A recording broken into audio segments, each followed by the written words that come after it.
Como é bom nós adorarmos ao Senhor juntos, em comunhão. Vou falar uma coisa assim, você pode assistir o culto pela internet, mas nada se compara a estarmos juntos aqui, não é verdade? Não se compara.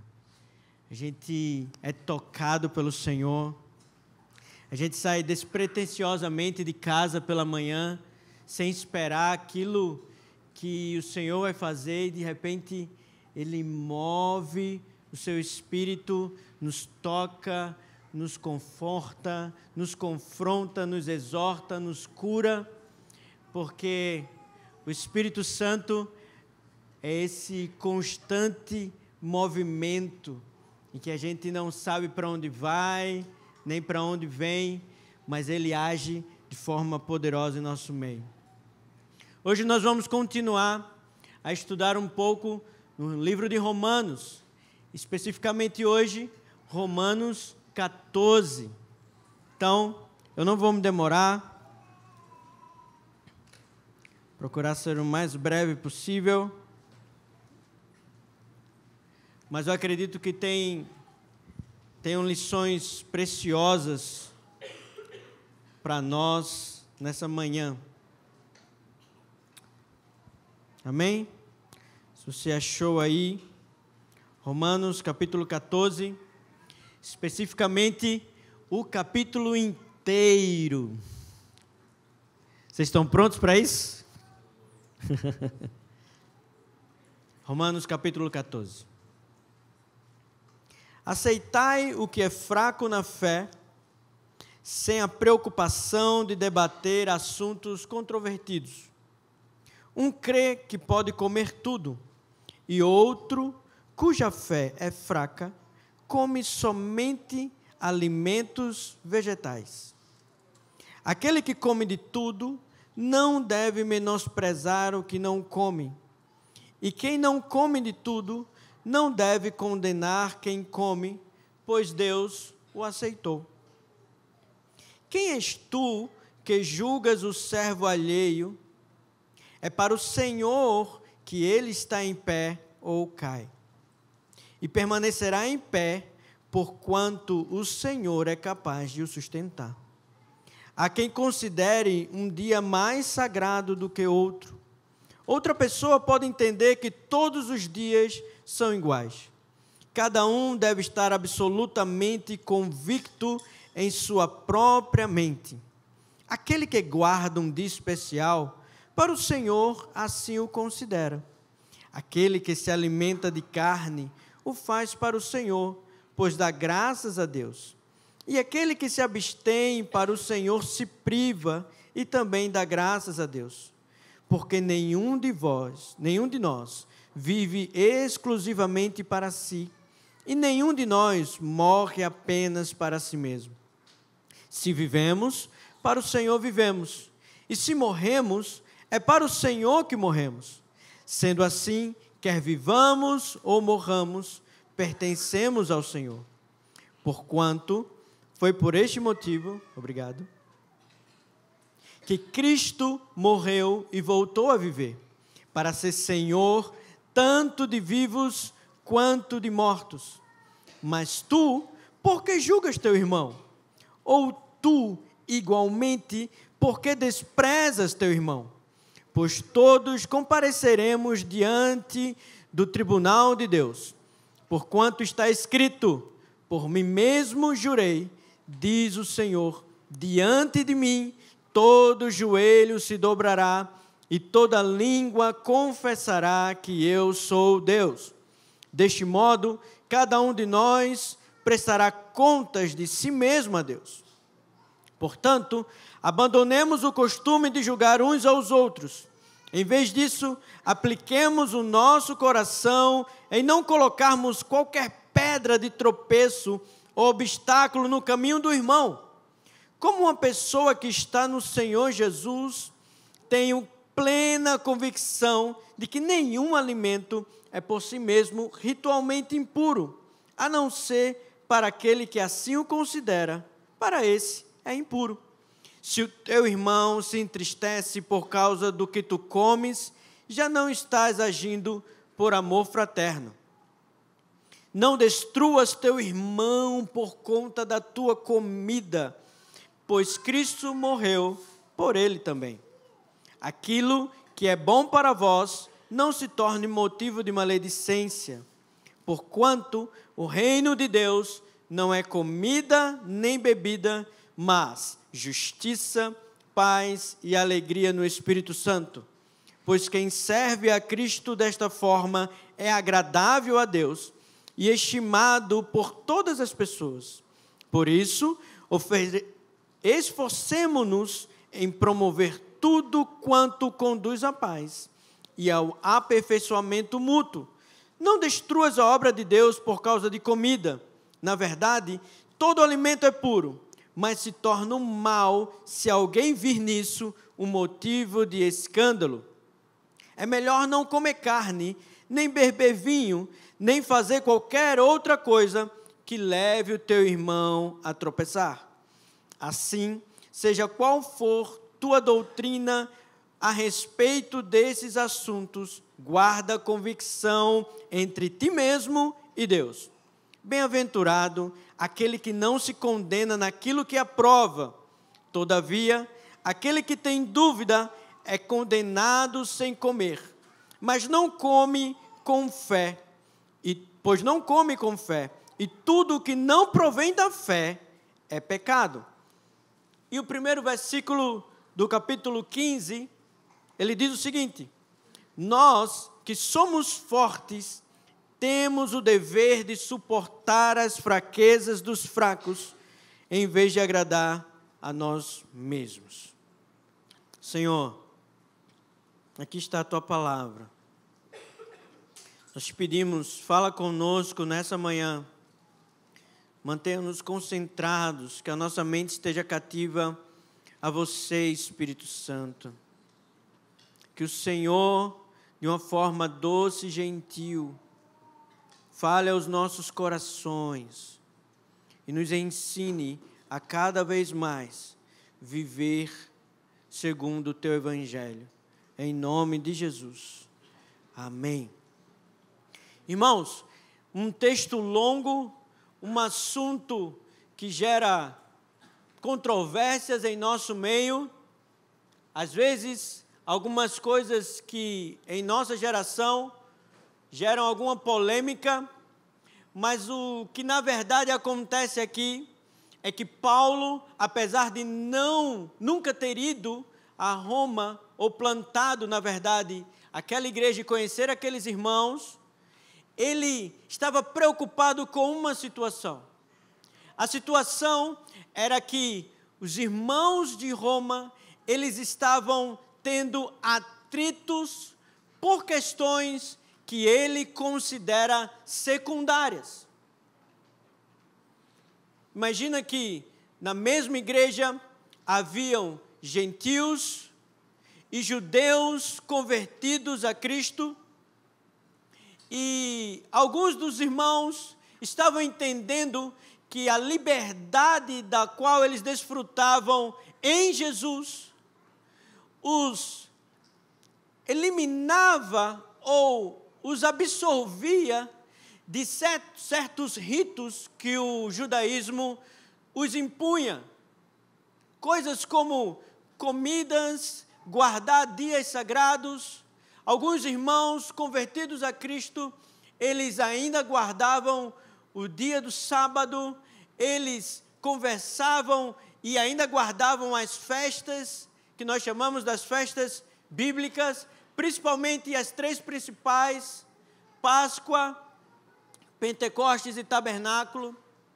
E eles acreditavam que, apesar de terem encontrado Cristo, de terem recebido Cristo em suas vidas, eles precisavam ainda guardar os rituais dos quais Moisés colocou lá no Antigo Testamento.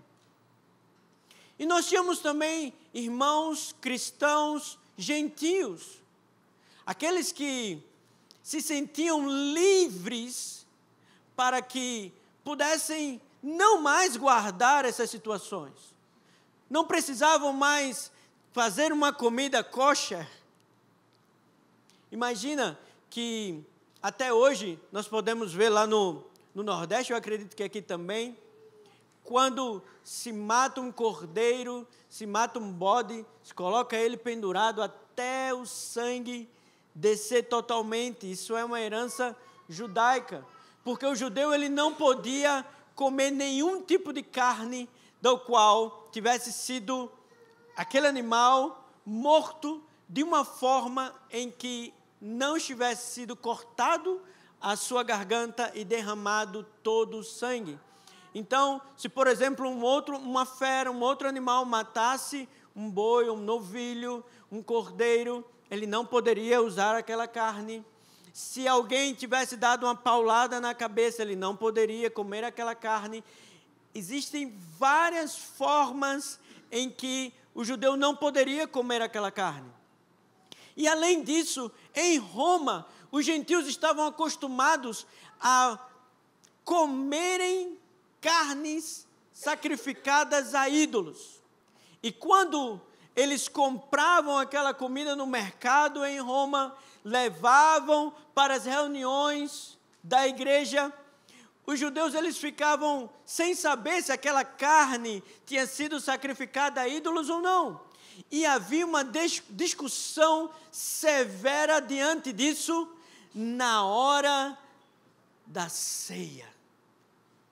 Estava conversando ali atrás, imagina você chegar na sua reunião caseira e na hora que a comida está colocada à mesa, nós começássemos a discutir se poderíamos comer aquele tipo de comida ou não. Mas isso não era apenas uma questão, olha, você é vegetariano ou você come carne? Eles entendiam que não comer carne agradava a Deus. Eles entendiam que manter a guarda do sábado ou das festas judaicas, aquilo agradava a Deus. E os outros irmãos se sentiam livres. Não, para a liberdade Cristo nos libertou. Então nós não precisamos mais guardar os ritos cerimoniais. Nós somos livres em Jesus. Só que, apesar dessa diferença, havia um grande problema de orgulho. E se nós lermos o primeiro versículo, Paulo ele começa com uma palavra muito interessante. Aqui na minha versão tem escrito aceitai, mas talvez na sua versão tenha uma palavra melhorzinha, que significa acolhei. A sua versão é assim? Acolhei o que é fraco na fé. Paulo, ele já começa o capítulo dividindo a igreja de Roma em dois tipos de irmãos. Aqueles que são fortes na fé e aqueles que são fracos na fé. E ele se dirige ao forte primeiro, dizendo: acolha o que é fraco na fé, sem a preocupação de debater assuntos controversos. Essa palavra, alguns teólogos eles colocam como adiáfora. Assuntos que não são cruciais no que diz respeito à salvação humana. Se pode comer isso, se não pode comer. Ele diz que, olha, vocês estão perdendo tempo no período mais precioso que vocês podem viver como igreja, que é a comunhão. Como vocês se reúnem apenas para discutir por questões que não valem a pena. Olha só, é interessante ver que Paulo, ele fala aqui aos romanos de uma forma até branda. Porque em Gálatas, Colossenses, e lá em 1 Coríntios, Paulo ele vai citar sobre situações parecidas, em que os irmãos, eles também estão discutindo essa mesma questão, mas Paulo ele fala lá de forma diferente. Paulo, inclusive, chama alguns desses irmãos como estarem querendo criar um outro evangelho. Ele cita, inclusive, que esse tipo de questões, comer comidas sacrificadas a ídolos, ou a guarda do sábado e voltar a ser judaizantes, gentios que estavam acreditando de que eles precisavam ser como os judeus, mesmo tendo aceitado a Cristo. Ele coloca assim: vocês estão fazendo um evangelho que não é o evangelho de Cristo. Nós não vamos ler o texto, mas se você quiser anotar para ler em casa, você pode anotar aí e ler depois Gálatas 4, depois Colossenses 2, leia o capítulo inteiro para ter o contexto, mas ele fala especificamente no versículo 20 e 23, e 1 Coríntios 8, você vai ver que nesses 4, além de Romanos 14, nessas 4 situações, Paulo vai falar a respeito dessas questões que só apenas em Romanos ele lida como secundário. Por que ele faz isso? Porque ele entende que apesar deles estarem guardando os dias, guardando as festas, se abstendo de comida, eles não estão fazendo isso para a sua salvação. É interessante que ele depois vai dizer lá na frente que aquele que come para agradar ao Senhor. E aquele que não come para agradar ao Senhor. Então, eu dividi de uma forma mais clara para a gente não precisar ir de versículo a versículo, em 4 sessões ou 4 módulos. O primeiro vai do versículo 1 ao versículo 4. O segundo, do versículo 5 ao versículo 9. O terceiro, do versículo 10 ao versículo 13. E depois o último, do 14 ao 23. Então, esses cristãos, judeus e romanos, Paulo não trata eles como heréticos ou como judaizantes, mas que tinham dificuldade de compreender o Antigo Testamento à luz do Evangelho. E ele diferencia os fracos e os fortes, 2 grupos. Quem são os fracos? Os fracos na fé, aqueles que mantinham os rituais judaizantes ou judaicos. E os fortes, aqueles que entenderam a sua liberdade em Cristo Jesus. E eles discordavam veementemente a respeito do que poderia ou que não poderia comer. Mas Paulo ele dá algo interessante. Ele diz: acolher. E de que forma uma pessoa forte na fé pode acolher o fraco? E como alguém fraco na fé, ou podemos colocar assim, menos madura, pode acolher o forte ou mais maduro? Ele vai falar isso no versículo 3.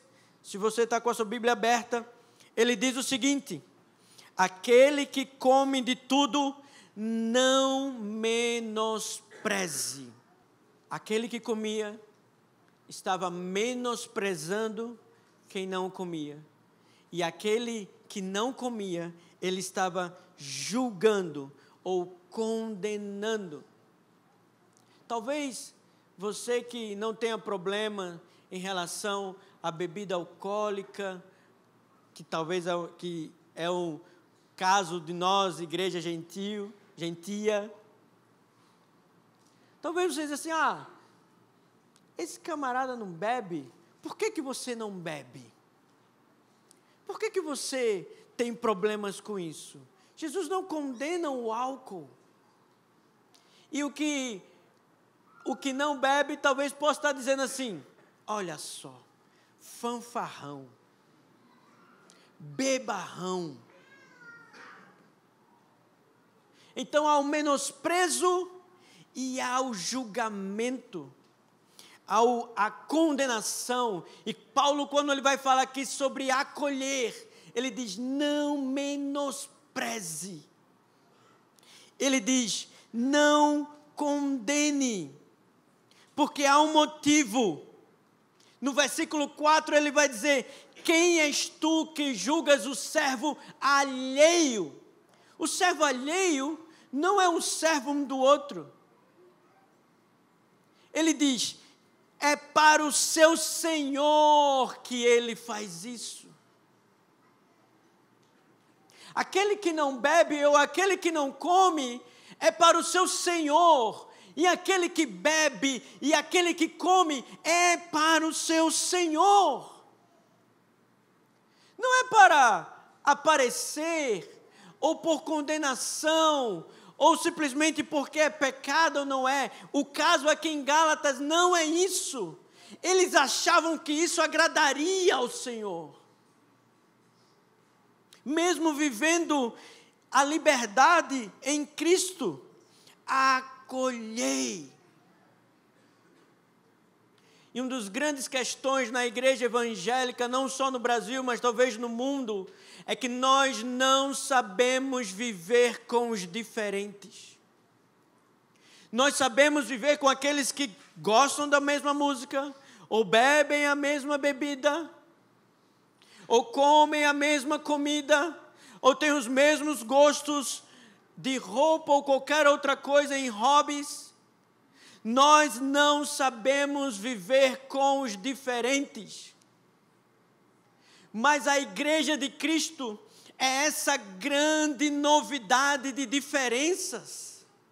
O Senhor, Ele ama tanto as diferenças, que Ele nos fez totalmente diferente uns dos outros. Não há ninguém igual, nem quem é gêmeo de outro é totalmente igual, porque Deus é um artista que ama fazer a sua arte totalmente diferente todas as vezes. É por isso que nós somos pretos, pardos, loiros, asiáticos, indígenas, carecas, cabeludos. Somos diferentes. E Paulo está dizendo: acolha o que é diferente. Ele não está dizendo: acolha o pecado. Ele não está dizendo: olha, tudo bem, se eles estão pecando, acolham. Ele está dizendo: acolha somente o que pensa diferente de você. E sabe, nós amamos, como igreja evangélica, discutir questões que são secundárias. Discutimos se pode usar Vans ou não. Discutimos se a parede pode ser preta ou não. Discutimos se o jovem pode ir para a faculdade ou não. Amamos discutir questões secundárias. E fazemos isso acaloramente. Fazemos isso com empenho, como se isso fosse mudar quem Cristo era em nós, ou para a igreja. Gastamos tempo discutindo questões secundárias. Paulo, ele fala: parem com isso, acolham-se. Não menospreze, não julgue, não condene, porque há um Senhor. E esse Senhor, Ele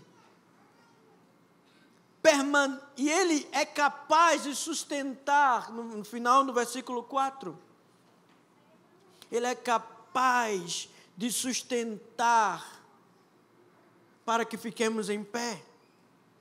Não somos nós que sustentamos alguém. Não é a nossa persuasão, não é a nossa palavra, não é a nossa força, não é o nosso empenho, é o próprio Senhor que sustenta o homem em si mesmo. Paulo vai falar lá em Colossenses que nele ele sustenta todas as coisas. Veja que coisa interessante, ele não sustenta fora dele, apenas com o seu poder, ele põe dentro de si e sustenta todas as coisas. Quanto mais a nós, quanto mais homens pequenos que achamos que podemos ser fortes, orgulhosos, presunçosos de que nossa teologia nos salvará. Não é nossa teologia que nos salva, Cristo é a salvação dos homens. Não é a nossa melhor doutrina que nos salva, Cristo é o Cordeiro que expiou o nosso pecado. Porque discutimos sobre questões secundárias. E depois ele vai dizer que há quem considere dias mais sagrados do que o outro. Ele viu que isso também estava trazendo problemas. Essa semana, Zoe me perguntou: papai, eu quero fazer uma pergunta a você. O que é o sábado para você? Eu disse, meu Deus do céu. Ela está sendo doutrinada. Não vou falar, mas vocês sabem, né? E ela disse, e eu perguntei, geralmente quando eu não quero responder ela diretamente, eu respondo com uma outra pergunta. Por que você está perguntando isso? Ela disse, porque eu fiz uma descoberta.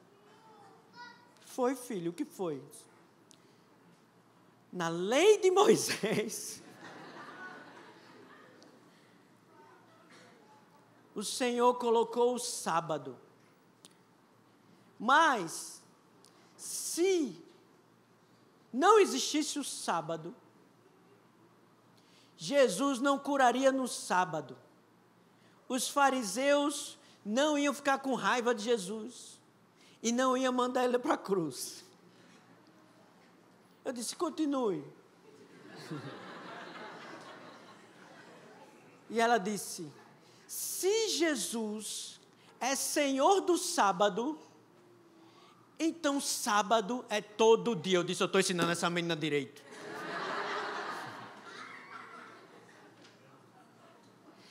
Sábado é todo dia, porque Jesus é o nosso descanso.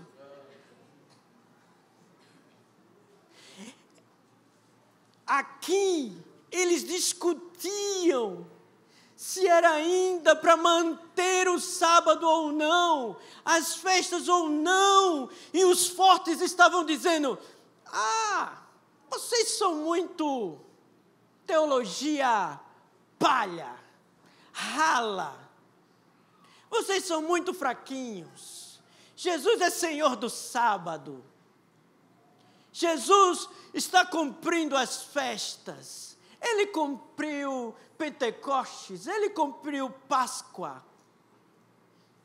O Espírito Santo cumpre tabernáculos. Ele cumprirá quando voltar. Andamos orgulhosamente na nossa teologia acima dos outros. Estamos vivendo a igreja da qual o Evangelho fala, a igreja caseira. E nos orgulhamos. E quem não vive a igreja caseira, nem crente é. E ele diz que os irmãos que vivem o segundo bloco, eles não vivem para os próprios desejos, mas eles estão fazendo isso porque eles estão vivendo para o Senhor. E Paulo, ele coloca uma coisa muito interessante, ele diz que Cristo não só é o Senhor dos fortes, daqueles que entenderam a sua liberdade, mas Cristo também é Senhor dos fracos, daqueles que ainda não conseguem lidar com determinadas questões, aqueles que ainda não conseguem lidar com o álcool, com a música secular, aqueles que ainda não conseguem lidar com as vestes. Ele é Senhor também dos fracos. Mas há um motivo pelo qual nós precisamos acolher não só o forte ao fraco, mas do fraco ao forte. Paulo, no versículo 3, ele diz como deve se acolher. Mas agora ele vai dizer o porquê. E o porquê é porque nós queremos a mesma coisa. E a mesma coisa é agradar ao Senhor. No versículo 6, ele diz: aquele que guarda um dia especial para o Senhor, assim o faz. E aquele que se alimenta de carne, o faz para o Senhor. Vamos abrir um parêntese. Quando você come ou quando você bebe, você faz para o Senhor? Quando você entende que é livre e que você põe a bebida no copo, você faz entendendo que há liberdade e para o Senhor você faz. E ele continua dizendo: e aquele, se alimenta de carne o faz para o Senhor, pois dá graças a Deus. E aquele que se abstém para o Senhor se priva e também dá graças a Deus. Vocês já viram não é nem um meme, é um desenho, uma arte, em que tem um missionário numa floresta orando de joelhos e ele: Senhor, me livra, me protege aqui nesse lugar. E aí tem uma onça em cima de uma árvore, com as mãos assim também, diz assim: Senhor, obrigado pela refeição. Então, ele faz para o Senhor. Quer comamos, quer bebamos, façamos para o Senhor. A nossa liberdade, ela não é uma liberdade libertina. Quando Paulo vai falar aqui sobre servo, a palavra em hebraico para servo aqui não é a mesma usada para escravo. Servo aqui é colocado como doméstico. Alguém que trabalha dentro ou serve dentro da casa do seu senhor. E alguns teólogos até confundem essa situação para que isso que Paulo estaria falando para líderes. Mas ele não estava falando apenas para líderes, ele estava falando para toda a igreja. Nossa liberdade, ela é restringida pelo senhorio de Cristo. E é interessante que dá graças a Deus. É como se aquilo que eles estivessem fazendo fosse algo bom e maravilhoso. Porque ninguém vive exclusivamente para si. Há uma vivência, o nosso viver é para o Senhor. Quer vivamos, quer morramos, nós fazemos isso para o Senhor. Até a morte do crente glorifica a Deus. Não só a sua vida, mas também a sua morte. Não há problema pensarmos diferentes um do outro.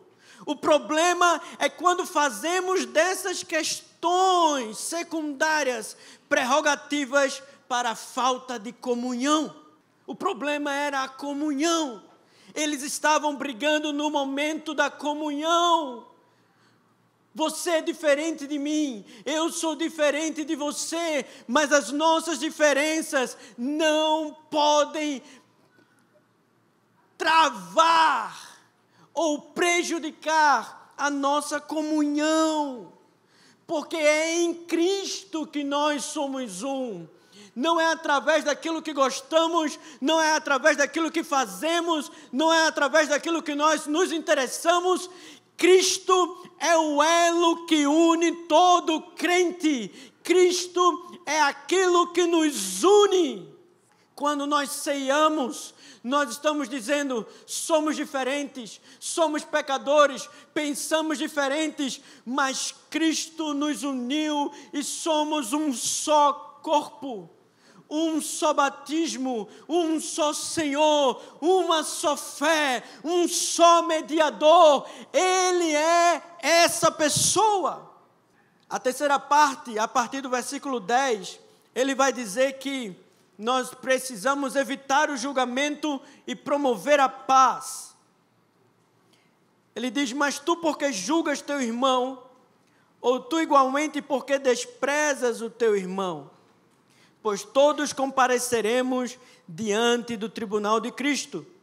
Porquanto está escrito, por mim mesmo jurei, diz o Senhor, diante de mim todo joelho se dobrará e toda língua confessará que eu sou Deus. E Paulo cita Isaías 45, 23. Ele é juiz e não nós. Paulo está dizendo, não é você que julga o seu irmão, porque ele come ou porque ele bebe,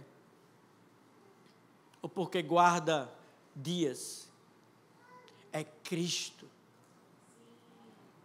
Não é você que julga que ele não é livre, porque ele não faz todas essas coisas. É Cristo que julga.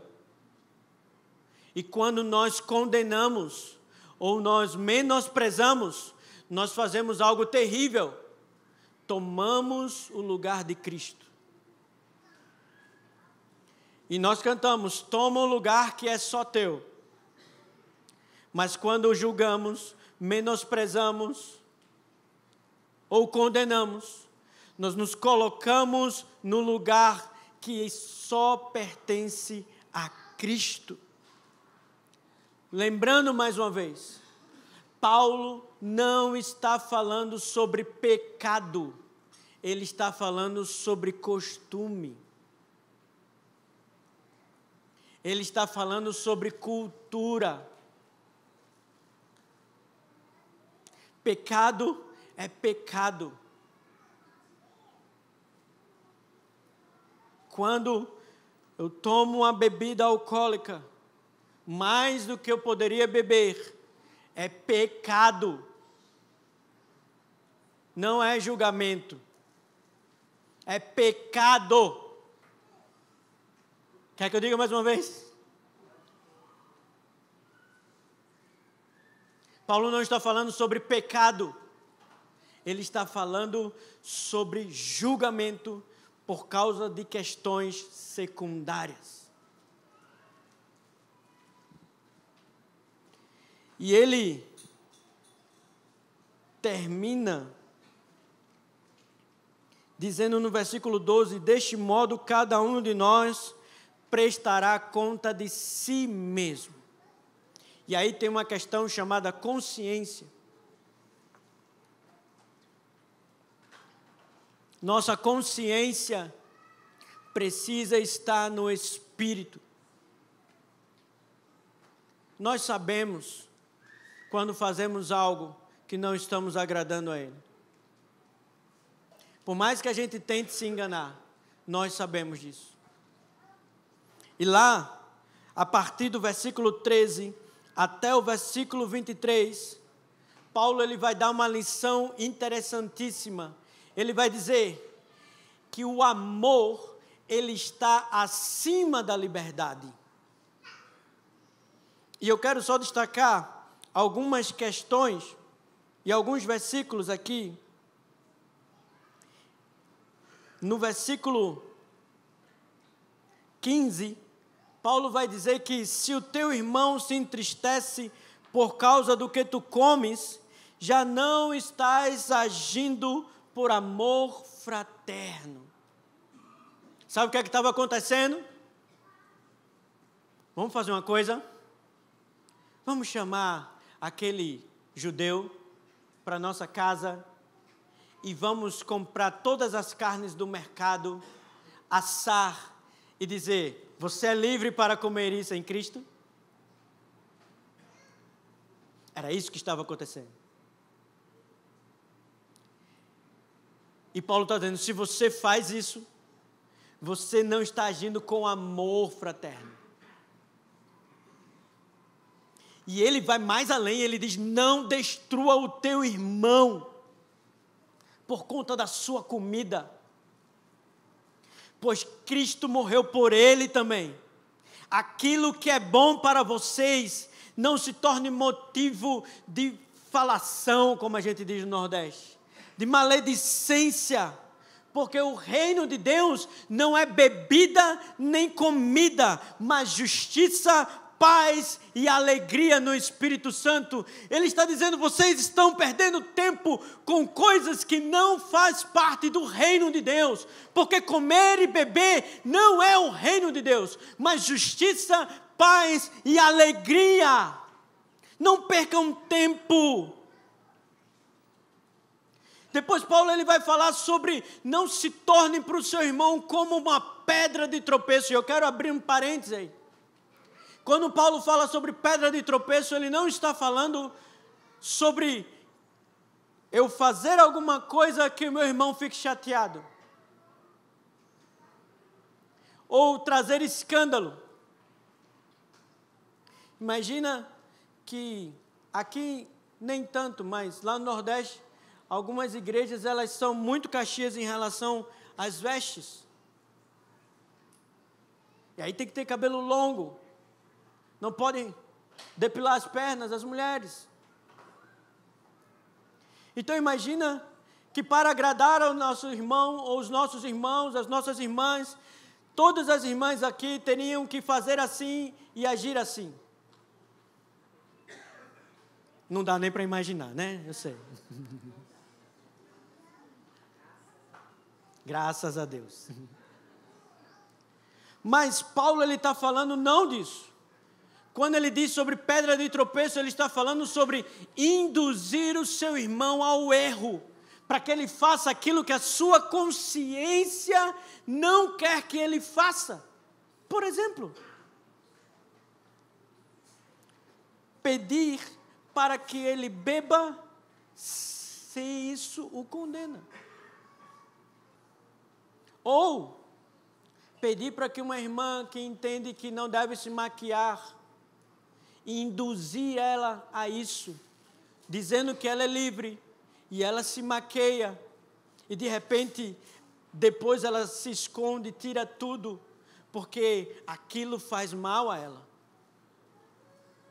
Porque Paulo ele vai dizer que quando nós comemos, ou bebemos, ou não fazemos isso, sem a fé, e fé aqui ele não está falando a fé que nós estamos acostumados a ouvir nos rádios e televisões. Ele estava falando sobre a confissão de fé. Ele está falando sobre aquilo que se crê. Ele está falando sobre doutrina. Ele diz: se você faz isso com dúvida, você mesmo se condena. Olha aqui, eu vou beber um pouco, mas eu não sei se eu devo fazer ou se eu não devo, mas está todo mundo fazendo. Paulo está dizendo assim: se você faz isso com dúvida, se você não faz isso com fé, você está pecando. Versículo 23, todavia aquele que tem dúvida é condenado se comer, pois não come com fé. E tudo que não provém da fé é pecado. Esse texto, apesar de ser um texto difícil, e parecer ser um texto regulador, a essência desse texto não é dizer o que deve se fazer ou o que não deve se fazer. E nós gostamos disso, como crentes. Se for perguntar aos irmãos aqui que trabalham com as redes sociais, quando eles abrem as perguntas para serem feitas, muitas perguntas são: isso é pecado? Não é, John? Crente pode fazer isso? Crente pode fazer aquilo? Mas o cerne do texto de Paulo não é dizer o que pode ou o que não pode fazer. O centro desse texto é algo que Deus é: amor. Paulo está dizendo: se vocês comem ou não comem, bebem ou não bebem, faça por amor. Se tem algum irmão que não bebe no seu meio e isso vai fazer com que ele tropece, não beba. Abra mão da sua liberdade. Para quê? Por amor. E olha, que Paulo vai dizer, eu mesmo considero, no versículo 20, ele vai dizer que ele mesmo considera todos os alimentos puros. Eu mesmo considero tudo puro. Paulo está dizendo, eu sou judeu e eu como. É puro para mim. Eu bebo, não tem problema. Mas ele vai, se por amor, se teu irmão vai tropeçar, se teu irmão vai cair, não faz isso. Ame-o. Qual seja a doutrina a respeito disso?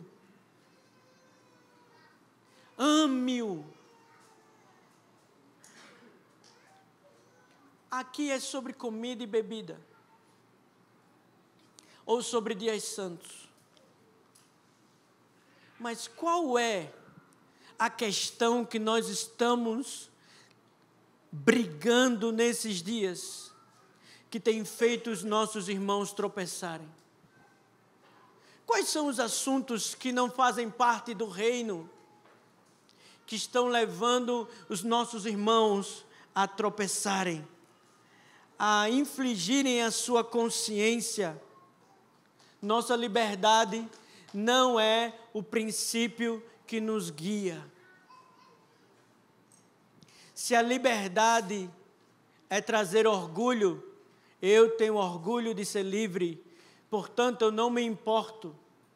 Eu não me importo onde eu estou. Eu não me importo com o irmão que está do meu lado.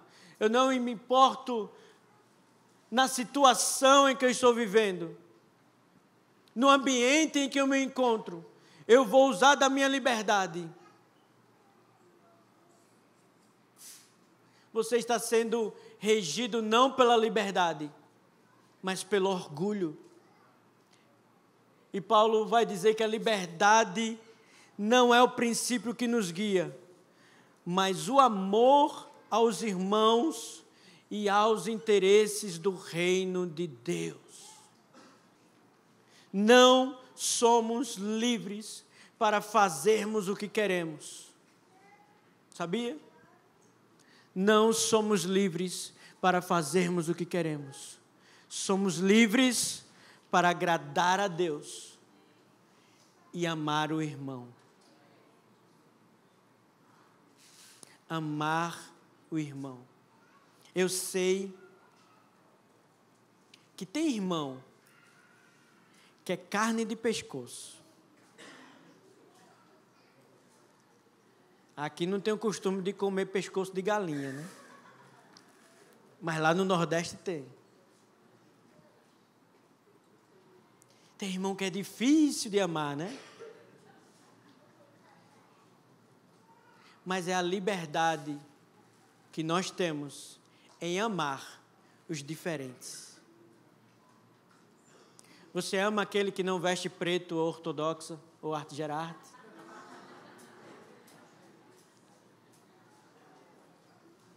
Você ama aquele que se abstém de coisas que você não se abstém? Ou será que nós estamos fechados no nosso grupinho, fazendo só as coisas que nós gostamos? Um pastor antigo meu, ele disse o seguinte: quando nós só nos juntamos com pessoas que comem a mesma comida, amam a mesma coisa, fazem a mesma coisa, isso não tem a ver com a diversidade em Deus. Tem a ver apenas com o nosso ego. É por isso que Deus fez homem e mulher. Porque são diferentes. Eu não consigo nem imaginar como é viver com um ser humano igual a mim. Porque Deus ama os diferentes. Amém?